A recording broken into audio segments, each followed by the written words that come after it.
we all trusted you, you know? And of course, the world was watching. And they didn't shoot him once or twice. This is the definition of time, I think. Her husband was to children. Do you think it can get worse? There is more. Hi everyone, welcome to Mystery Earth, and I'm your host, Anna, and I'm here with... Luan. Yeah, I'll be telling you a story today. Oh, I can't wait. Yeah, I'm excited to tell you, for sure. So today I brought you a story that actually happened in Brazil, and it happened quite recently, actually, not too long ago. And it's about this woman who basically she adopted 55 children and kind of turned them into murderers. Oh my God. Okay. That's like a very, crazy way to put it. But yeah, okay. This woman, she was always called Brazil's saint. She dedicated her life to saving abandoned children, and she was also a famous gospel singer and a respected politician. So how do you come from and become that? Yeah, because behind that perfect image that she had, there was actually a much darker story, and that's what we're going to talk about today. Her name was Flor Delis dos Santos de Souza, and she went from being a national icon to being sentenced to 50 years in prison for murder. Okay. She put on this really selfless behavior, but was that really the case? Or do you think she was always like a manipulative mastermind all the time? Like in this episode, we're going to look at where she came from, because I think that really tells why she became who she became. We're going to talk about her childhood, her faith, and also the harsh realities of Brazil that shaped her rise to fame.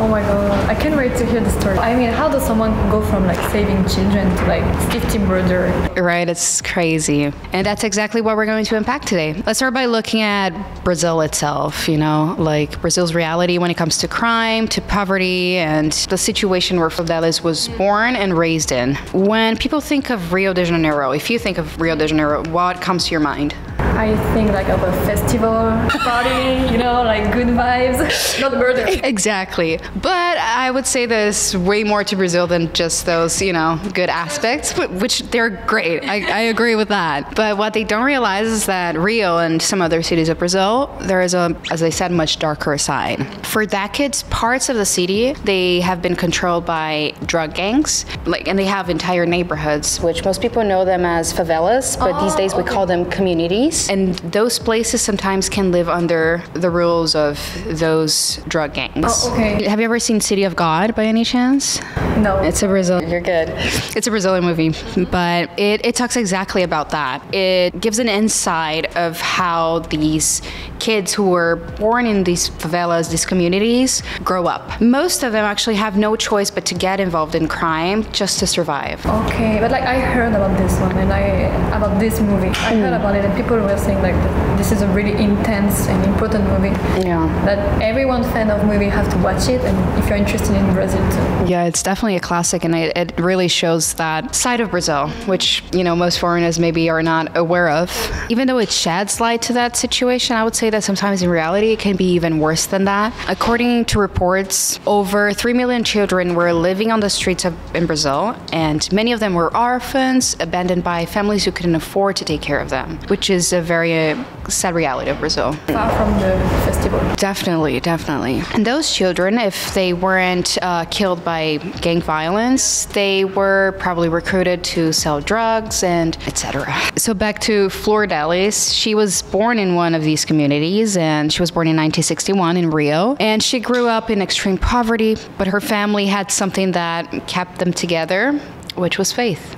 Religion. Her parents were devout Christians, and the church actually played a huge role in her life. Brazil is mostly Catholic, right? Mostly, but not only. By the 1980s, that changed a little bit. Protestant evangelical churches, especially Pentecostal movements, exploded in popularity, and these churches weren't just about religion. They kind of offer hope, they offered a community and political influence too for the poor. Flor Delis, she didn't just practice her faith, I would even say that she lived it. By the 1980s, she wasn't just attending church, she was actually preaching as well. Something that would make her extremely famous in Brazil, which was taking in those abandoned children we talked about earlier. Just until now, she seems like a really good person. I mean, she's just like living her life, trying to, despite coming from a difficult background, she was, religious and whatsoever. She started by helping those few children in her neighborhood. She would give them food, she would give them a place to sleep, and even taught them about God. But soon it turned into something much bigger. So she seemed like a real saint, like just real woman, 100%. Absolutely. I think for most people that looked at her, she definitely came across as a saint. She was rescuing kids from the streets, preaching about hope, becoming a well-known figure in religious circles. But here's the thing. There's always a but. There's always a but. I would say that her growing fame also meant a growing power. And as we all know, power can be dangerous. Human is weak with power. Oh, yes, they are. She didn't just take in a few kids. She eventually adopted, you know how many? 55 children. Is it legal? Can you? We'll get to that. Not exactly. Even though it wasn't exactly legal. And as she gained more influence, she also gained supporters, donors, and eventually she even got political power. So we've got a mix here of religion, politics, and... It's always bad, religion and politics. Yeah. She was known as the mother of 55, a woman who opened her home to dozens of abandoned children, offering them shelter, food, and faith. Sounds beautiful. True. The media called her a saint, a hero, an inspiration. But how did one woman end up with 55 kids, you ask me, which you just did? Was it really noble, as it seems to be? Then we have to start at the beginning, from her very first adoption. Okay. So according to Flordelis, one night in the late 1980s, she saw a group of street kids searching for food. And instead of passing by, she brought them home. And that was the first time she took in abandoned children. Okay, I respect that because it's always difficult to see abandoned children and all. So yeah. Definitely. And I'd say that back then in Brazil, it wasn't uncommon. A lot of people did help children on the street, be it by giving them some money or some food. That's what made Flordelis different. She didn't just do those things. She actually brought them home, right? And she kept them. And then she kept on going. She just didn't take just one. She took multiple. 55. Yeah. But at this point, it just sounds like she's doing something really good. But how do you come from one children to 55? Yeah, well, here's where it gets tricky. In Brazil, adopting one child it's a complicated legal process, to be honest. And you have to do background checks, you have to check their financial stability, you have to have home evaluations. But somehow, Flordelis managed to bring in over 50 children, and what you asked me before, many of them were informally, so they were not done through the official legal process. Okay, so they were not legally adopted? Not all of them. Yeah, many of the kids she took in were de facto adoptions, meaning they weren't legally processed through the courts. Instead, they were simply raised by her without official paperwork. So she would just get them from the streets, basically. Government probably didn't question it at first because she was seen as such an incredible woman, right? She was helping kids. But later on, when she gained political power, more people started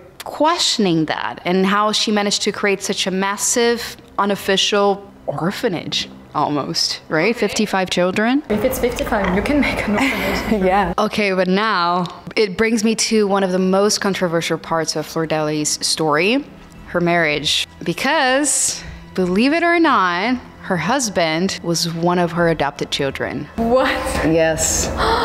Yes. Oh, that's weird. Oh my God. It's absolutely insane. I think it was one of the first children she adopted. All the kids she has, they're young, and some of them are quite old by the point she raised all them, right? Yeah, sometimes this is the definition of time, I think. Oh my God. So she raised him like a son, and after a few years, she married him?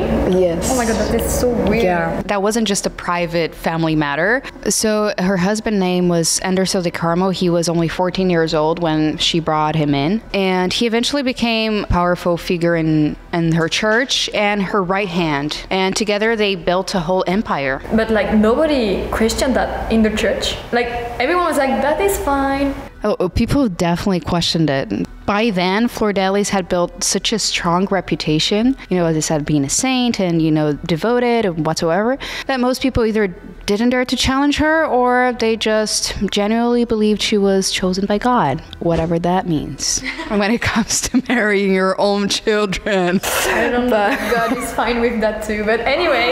Yeah. And that, my friend, is where things start to take a dark turn, actually. Because while she was being praised as a saint, something much more sinister was happening behind the scenes. Flor Delis and Anderson do Carmo's marriage wasn't just a relationship. It was almost like a puzzle piece in a much larger picture. It connected her family, her church, and ultimately her political career. From the very beginning, their relationship raised eyebrows, as we mentioned before, and people whispered, questioned, and some actually even outright opposed it. That's true. That doesn't make any sense. Like one day it's the sibling and suddenly it's the stepfather. Yeah. Oh, okay. I'm speechless. Imagine that for the siblings too, right? Basically, his role in the family grew, right? And because of that, so did the tensions. Completely understandable, right? Some left the house, while others started questioning their mother's loyalty to them. Wait, Floridis just went along with all this? She didn't try to balance things? Well, she did try to keep her family together, but at some point she became more and more aligned with Anderson's authority rather than, her children's concerns. Okay, so now next question is how does the family drama become suddenly a political movement?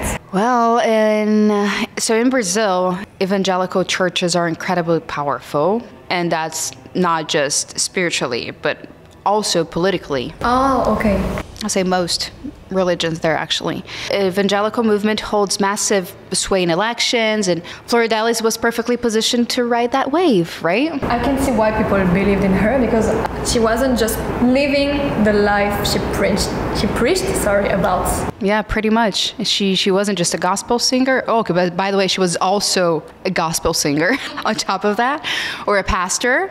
She had become a symbol of hope, and considering she came from a such background, and for some people that was enough. But her goal, was it just to help people, or she has another plan behind it? Well, that's the million-dollar question, isn't it? Publicly, she spoke about fighting for the poor, supporting abandoned children, improving social welfare. But once she got into the office, her focus shifted to something else. So she wasn't just a saint? Was she a saint? Let's just say that by this point, she was no longer just the mother of 55. She was a politician, a leader, and according to some, a master manipulator. Her rise to power wasn't just a result of her faith in her humanitarian work. It was also a carefully built image, hence why she was a manipulator, right?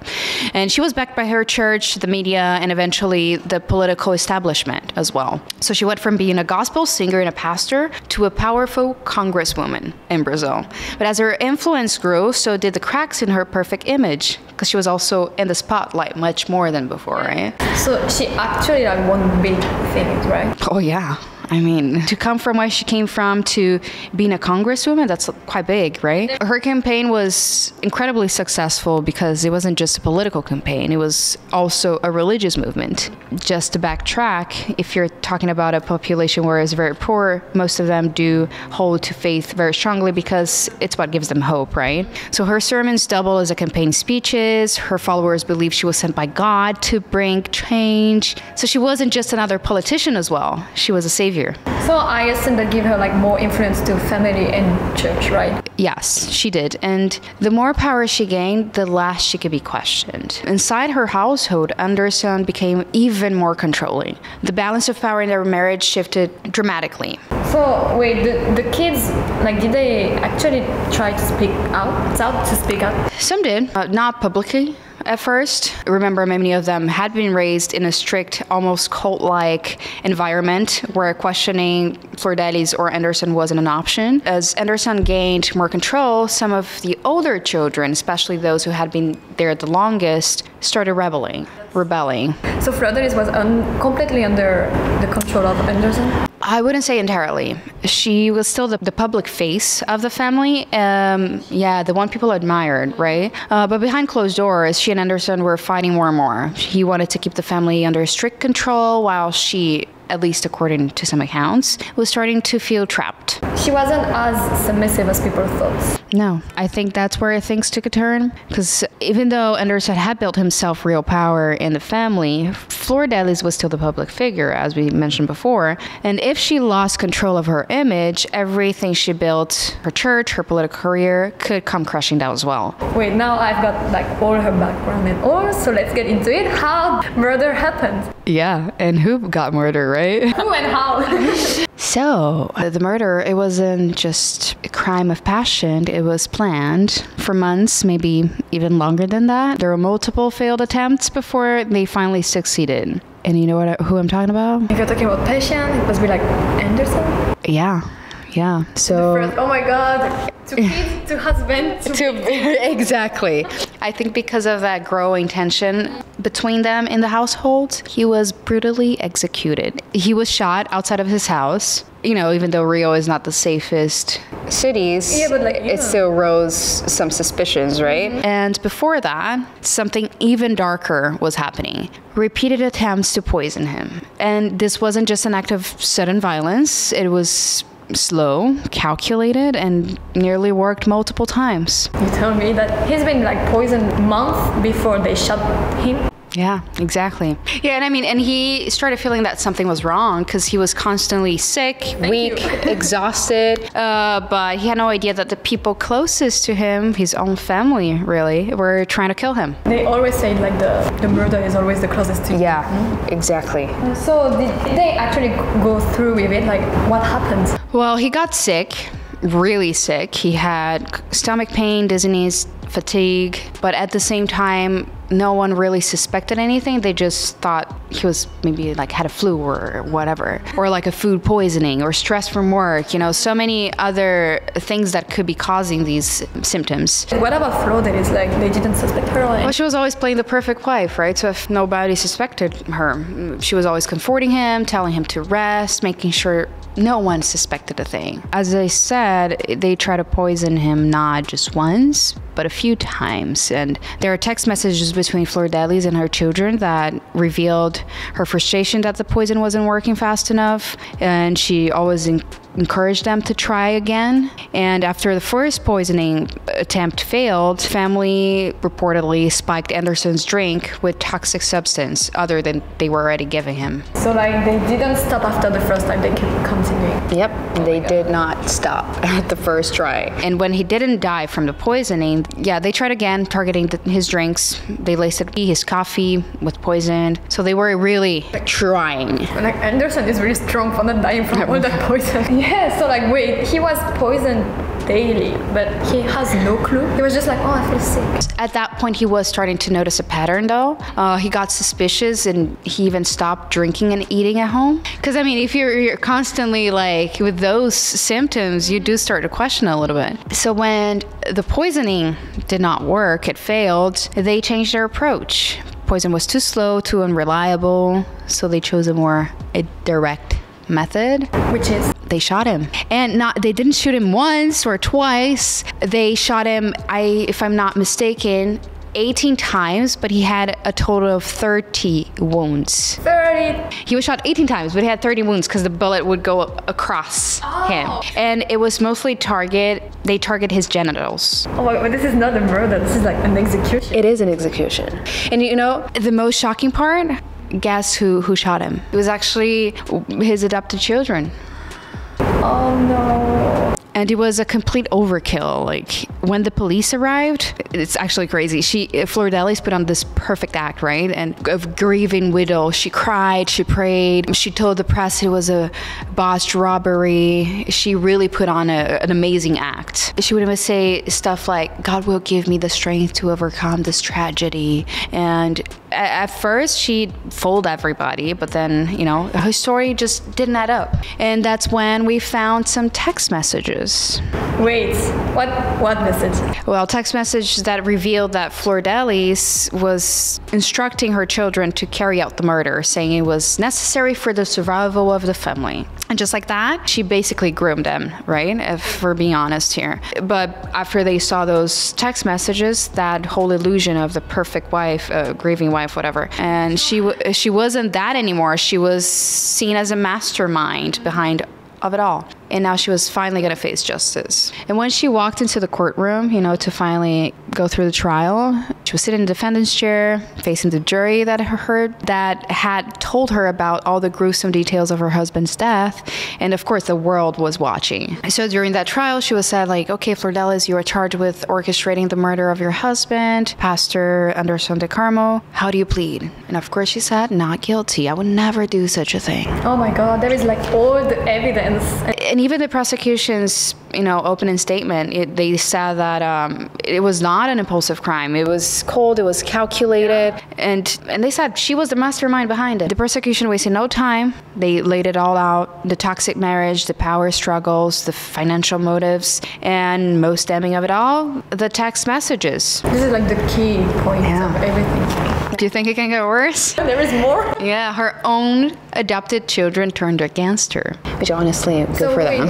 They tried to kill him, and after they turned against him. Yeah, I'm not sure if we're talking about the same children here. Okay. There are so many of them. But at least, some of her adopted children did turn against her. One of her sons says that she told them that Anderson had to die and that it was the only way that their family could survive. It was crazy. It's crazy. And we don't even know what else she told them throughout the years, right? True, because this is like on text message and all of that. Yeah. Her lawyer tried to defend by saying, that she was a woman of faith. She had spent her life caring for children. And he basically said the prosecution wanted to paint her as a monster, but there were still so many unanswered questions, like, where is the real evidence? Of course, nice try. Mm-hmm. I mean, the text messages, the financial dispute, the sheer brutality of the crime, like, it all pointed back to Flordelis, right? And then in the end, the jury did find her guilty. Thank you. Finally. Oh my God. And just like that, the house of cards collapsed. She wasn't a saint. She wasn't a victim. She was a murderer. I mean, the public went crazy, of course, because they were like, we all trusted you, They even made a movie based on her life story. So even the actors that played her were so disappointed. They kind of they regretted being in the production, and they just felt fooled. I understand them completely. Like, her image was like the savior. They just completely fooled them and betrayed them. And then she was sentenced up to 50 years in prison. They should have the 55 for 55 years. Oh my God. Yeah, honestly. But she was still saying that she was innocent. Yeah, but even there's too many evidence. Yeah, but yeah, she kept on denying everything until the very end. And as you said, the evidence spoke for itself, right? But I'm gonna say that it actually took a while to get her imprisoned because, as we mentioned before, she was a Congresswoman, and you have immunity, right? So you can't really be sent to prison. So at first there was a whole movement to get her out of the political spectrum so that she could actually go to prison. So that happened, and she was only sentenced in 2022, I think. 3 years ago? Yeah. Oh my God, really? Yeah. Okay, really slow. I mean, because she had immunity, right? So they had to, it's a whole process to manage to get her out of it. And I think there were 17 people who were voting for that, to whether she would continue as a congresswoman or not. And 16 out of those voted for her to be thrown out. Is the 10? One of her children, maybe, I don't know. You were not even in Brazil when she was sent to prison. So have you heard any stories like this before? About the adopting children. The men, they are they like children. There are a lot of story about that. Recently, there is a guy called Abbé Pierre. He's a really famous guy at church. And even some streets was named for him. And he adopted children too, I think. And we learned recently that he harassed sexually children. So they changed everything. And some people are no, we don't believe it. He was such a kind soul. And there's people speaking out. That is crazy. I mean, it's something that can easily happen, right? In those, not situation, but in those contexts. Yeah, exactly. Because you believe on someone so much that they can manipulate you. Yeah. Sad world. How do you feel about the story? Like, what was the most shocking part of it? And like the fact that with 55 children, like I was like, what? Yeah. And turned them to kill her adopted son who became her husband. Yeah. And then later on, like she's like, no, I'm not guilty. Like everything together is just like shocking. Yeah. So I cannot, mind blowing. it's crazy. Honestly, for me, the fact that she married her own child is, I mean, the whole thing is horrible, but it's just like, how did she get away with so many things, right? That's like, the power of people like who, I don't know, who educate you. Like she has too much power. I don't know. She was an amazing manipulator. I'll give her that, because if you manage to do all that and get away with it for so many years, True. insane. Good actress. No, and she fooled the people to the point that they made a movie about her, right? Right. So it's crazy. It's crazy. Like how does, I don't know, I'm speechless. So today we talk about a congresswoman who adopted 55 children in Brazil. If you liked the video, please like, subscribe, and leave a comment down below. We'll see you next time.